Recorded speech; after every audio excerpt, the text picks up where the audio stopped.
खुदावन यीशु मसीह के पाक मुबारक नाम में आप सबको मेरा सलाम पहुँचे अजीज़ों। इस खूबसूरत क्रिसमस के मौके पर जब हम खुदावन यीशु मसीह की पहली आमद को सेलिब्रेट कर रहे हैं, मैंने सोचा और खुदावन ने मेरे दिल में यह बात डाली कि मैं कलाम की कुछ सच्चाइयाँ आपसे शेयर करूँ। अजीज़ों, फिलिपियन 2 बाब और उसकी 7वीं आयत में लिखा है कि खुदावन यीशु मसीह ने अपने आप को खाली कर दिया। जी हाँ, Jesus Christ emptied himself. He emptied himself and became man. उसने अपने आप को खाली कर कर हम जैसा बनना बेहतर समझा। The step, the one great step which Jesus Christ took and came down from heaven to earth was so great. जो कदम यीशु मसीह ने हेवन से उठाया और इस दुनिया पर रखा, वो एक बहुत ही बड़ा कदम था अजीज़ों। और बहुत से कलाम के मुफक्रीन और थियोलॉजियंस कहते हैं कि ये स्टेप जो खुदावंद यीशु मसीह ने लिया, it not only represent his humility but rather humiliation। यानी कि आसान अल्फाजों में अगर इसे समझाया जाए तो खुदावंद यीशु मसीह ने ना सिर्फ हम्बलनेस, हलीमी अपनाई, बल्कि उस तमाम जिल्लत को भी अपने लिए अपना लिया जो आपकी और मेरी खातिर वो सहने को था अजीज़ों।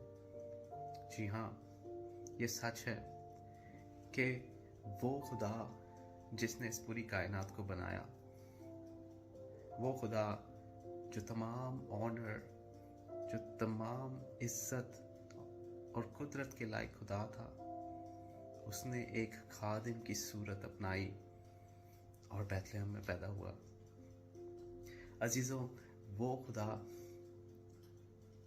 जो हमें चाहिए था कि हम उस खुदा की खिदमत करें, वो हमारी खिदमत करने को इस दुनिया में आया। वो खुदा जिसकी हमें इज्जत करनी थी, जिसे हमें ढूंढना था, वो ढूंढते हुए हमें इस दुनिया में आ गया।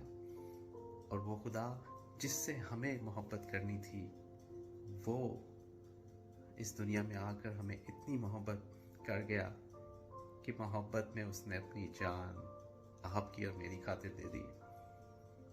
अजीज़ों, वो लानती मौत सही, वो जिल्लतें उसने आपकी और मेरी खातिर उठाई।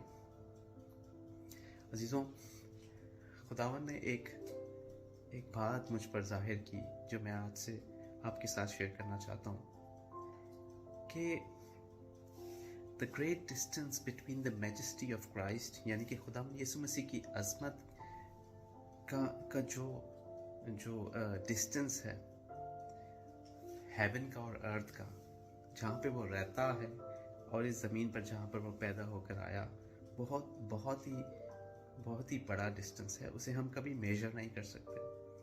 लेकिन फिर भी अगर हम ह्यूमन अंडरस्टैंडिंग से इस बात को समझने की कोशिश करें तो इसे कहना दुरुस्त होगा कि शायद मैं एक बाल्टी पानी लिए खड़ा हूँ उस समुंदर के किनारे जिस समुंदर की कोई इंतहा नहीं।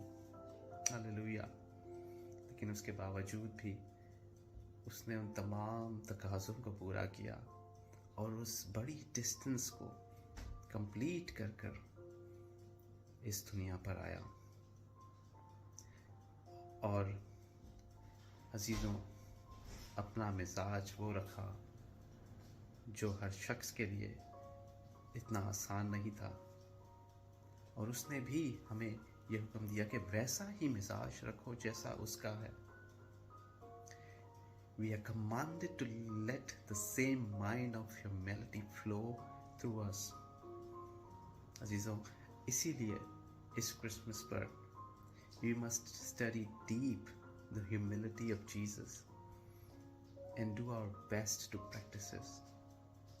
अजीज़ों, वो हलीमी जो खुदावंद यीशु मसीह ने अपनी ज़िंदगी में हमें कर दिखाई, वो ह्यूमिलिटी हमें करने की ज़रूरत है और सीखने की ज़रूरत है। ज़ुबानें होंगी तो मिट जाएंगी, नबूवतें होंगी तो टल जाएंगी, लेकिन अफसल सब चीज़ों में मोहब्बत है अजीज़ों। और जब हम इस मोहब्बत में रहकर रिश्तों को बढ़ाते हैं तो चीज़ें बेहतर होती हैं। अजीज़ों, इमेजिन करें कि वो खुदा जिसने हेवन छोड़कर ज़मीन पर आकर आपकी और मेरी खातिर ये सब कुछ सहा, हमें एक दूसरे की कितनी कितनी बातों को सहने और समझने की ज़रूरत है। अजीज़ों, याद रखें कि ह्यूमिलिटी या हम्बलनेस का मतलब ये नहीं है कि you are weak in yourself. Humbleness का मतलब ये है कि आप अपने अंदर पूरी ताकत रखते हुए भी उस ताकत का इस्तेमाल ना करें। एक आखिरी बात जो मैं कहना चाहूँगा कि बहुत सारे लोगों के जहन में ये सवाल भी बर्पा होता है कि आखिर यीशु मसीह ने अपने आप को किस चीज़ से खाली किया? क्या did he stopped being God? बहुत सारे लोग ये सवाल करते हैं कि क्या उसने एज अ खुदा, क्योंकि वो खुदा है, क्या did he stopped did Jesus ले असाइड हिज डीटी? डीटी से मुराद उसकी अलूहियत? क्या यीशु मसीह ने अपनी अलूहियत छोड़ दी थी जब वो ज़मीन पर आया? अजीज़ों, he could not cease to be what he was। अगर आप बात करें मेरी, तो मैं अपने किरदार को बदलने की कोशिश कर सकता हूँ, मैं अपनी आदत को बदलने की कोशिश कर सकता हूँ, लेकिन मैं जो हूँ वो मैं हूँ। लिहाजा यीशु मसीह भी खुदा है जो कभी भी he cannot cease to be who he was। he stayed as God। but खुदावन यीशु मसीह ने क्या छोड़ा? Jesus laid aside some of his right। Jesus laid aside his position in heaven, his glory, his honor and his majesty and worship of heaven। खुदावन यीशु मसीह ने अपना जलाल, अपना एजाज़, अपनी अज़मत और अपनी वर्शिप जो हेवन में उसके लिए की जाती थी, उन सब को छोड़कर ज़मीन पर आया। उसने अपना वक़ार, उसने अपनी तमाम पोजीशन को छोड़कर ज़मीन पर आया, और ज़मीन पर आने का सबसे बड़ा फ़ैसला आपके और मेरे लिए था। अजीज़ों, ये क्रिसमस मेरी दुआ है कि वो ह्यूमिलिटी जो खुदावंद यीशु मसीह ने हमें दी है, वो हम अपनी ज़िंदगियों के हर लम्हे इस्तेमाल करने वाले बन सकें, और उन तमाम घमंडों से, उन तमाम प्राइड से बचने वाले हों, क्योंकि खुदा का बेटा जो अर्श छोड़कर ज़मीन पर ये सब कुछ करने आया, तो हमें उसके पैरकार होते हुए वो सब कुछ करने की ज़रूरत है जो उसने हमारे लिए किया। वैसा ही मिजाज रखो जैसा मसीह यीशु का भी था। I blessed you all in the name of Jesus Christ, and I wish you a very Merry Christmas and a prosperous New Year. God bless you all.